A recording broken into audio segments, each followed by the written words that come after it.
Ladies and gentlemen, Kim here. Welcome to the Daily Update. Hope you guys had a good day trading today. Market is up 1.7% there. On the S&P Nasdaq, up 2.3%. Semiconductor made away 3.7% or 3.6% rather. Dow 1.6%. Russell 2000 also up 3%. Transport similar. Banks up 2%. Energy up close to 3% there. Biotech, healthcare lagged a little bit in this bright green day like today. Only half a percentage.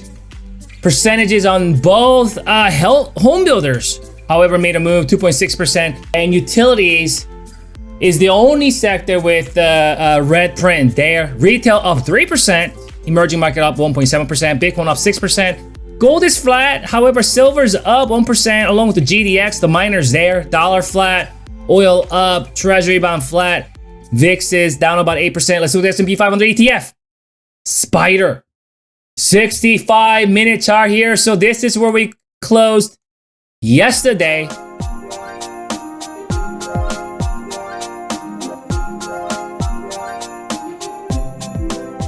And this is where we opened up today. If you remember from the last night's analysis, I talked about emphatically there's only one way, only one way buyers can turn this thing around, come out of this mess we've been in last several trading sessions. That was gapping up above 460 or so. What happened was we didn't quite gap up above 460. Remember, we closed at 455 and we opened up at 458.50. So it wasn't quite 461.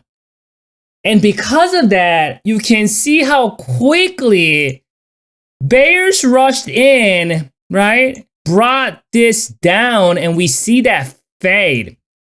And here's a very important part, what the buyers did on the second hour. Remember, there was this gap down. Remember, this was on Monday. Well, actually, this was Friday.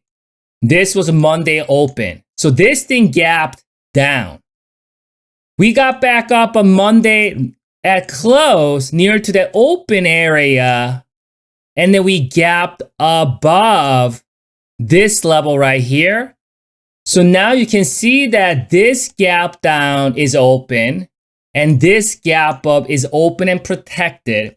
So now that makes it's not like a super full, like textbook island reversal because we didn't quite gap up right here where this thing actually gapped down on Friday or Monday morning. So we actually have like 30%, right? You can see this 30% of this down gap acting as a island reversal gap. But nonetheless, that was an island. So what happened was on the first hour with that gap, gap up and then fade, bears needed to bring it all the way down, make sure that gap gets filled. And I think if we've seen something like that, I think the hackiness could have continued. But something happened on the second hour. You can see we all of a sudden find support here, protected that level, bullish engulfing came about, and that was it, right? Second, third, fourth, fifth, sixth. We rallied all day long today. And what was crucial, first of all, with that move on the second hour, now we have an island reversal in place. And keep in mind, this gap still open. So that island reversal is still valid and strong because we did see the follow. And keep in mind also, we filled the down gap from Monday morning. And that's kind of why we saw the resistance right here, right? Coinciding with my short-term and mid-term moving averages. So there was like a triple-double resistance there. And I actually thought that resistance is rather strong resistance, right? Because again, gap fill resistance, mid-term moving average resistance, and the short-term moving average resistance. And then prior, like these supports could act as resistance. So there's a double, triple resistance. And we only act as a resistance on the first hour, and we broke through pretty swiftly on the third and fourth, and we kept up. And so it's pretty rare to see this kind of price actually show strength. Today's a real bullish day. I mean, it wasn't a day where, you see S&P 500 or some of these indices are up, but like, you look at some of your stocks that you follow, like they're red or they're flat or like they're green and red. Go through all your watch list, and a lot of stocks are performing highly today. So it's a really strong bullish day, and you can truly see it in this chart where we broke above strong resistance, like knife through the butter, breaking above that resistance, and we reclaimed the short term and the mid-term moving average, right? So let's zoom out here. Now look at this. Remember, we talked about this yesterday, my long-term moving average, right? We gapped down dramatically on Monday morning. Instead of coming all the way back down to, retesting this gap, we stopped short. Why? Because there's my long-term moving came down, came up, made a way for that island reversal. We kept going higher. But keep in mind, my midterm moving average now, yes, the price been trading up and down through it, but my midterm moving average continues to favor the buyers overall as it continues to rise, right? Because market likes to what? Establish these higher lows. And we also talked about that yesterday, right? Talked about that this low is definitely higher than this low. This low right here is higher than that low, that subtle higher low. In the month of December, we have not seen this market trending. It's been pretty much up and down. We all agree with that, right? We haven't gone anywhere. So we're still in this sideways move. Keep in mind, bears did lose their weapon, one of their weapons today, right? Remember I talked about yesterday that they got two of their weapons. They have two down gaps. And this was a big down gap that opened up on Monday morning. That weapon has been lost, reclaimed by the bulls.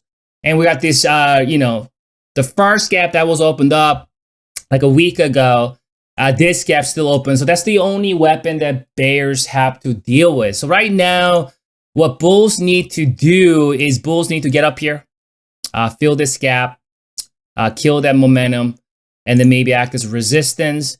And then you see some of these moving averages start to curl up like this. Utilize it as a support, higher low, higher high, and then make a way to the all-time highs. Keep in mind though, because we are in this overall sideways market in the month of December, it's still vulnerable for some shenanigans as long as this gap remains open, right? So keep that in mind. You wake up tomorrow morning or next couple of days or something like that, all of a sudden the market is down like 1% or something. That kind of stuff could happen in this vicinity because, again, just the nature of this market in this month of December. And you're a bear here, and this move really made you sad in today's price action. Well, make sure you protect this down gap here. And then utilize it as some sort of resistance. And obviously, man, this gap needs to be filled. As long as bulls protect this island gap, and that's an island gap. And the strongest gap of all is island gap, right? That's an island gap. So as long as this gap remains open, bulls will find a way to, fill this gap right here and then make a way. So bears, your first objective is desperately need to bring it down, come back down, and then fill this gap. Let's check out that oscillator and see if we can extract any more information. So the oscillator is, remember what I talked about yesterday? Remember right here? Failed to bring it all the way down. What happened? Higher low. Remember right here? Remember right here? Right here? Right here? None of these levels is the level where bears are bringing it all the way down. And with that, then we have that subtle higher low. And we see weakness here from the bears. In the micro term, I'd have to say in the micro term, bulls have gathered that momentum just last couple of days. So benefit of the doubt goes to buyers with overhead supply in this vicinity, which is a resistance level. So I'll come back for you. We'll reassess the situation. Enjoy your evening. Good luck trading tomorrow.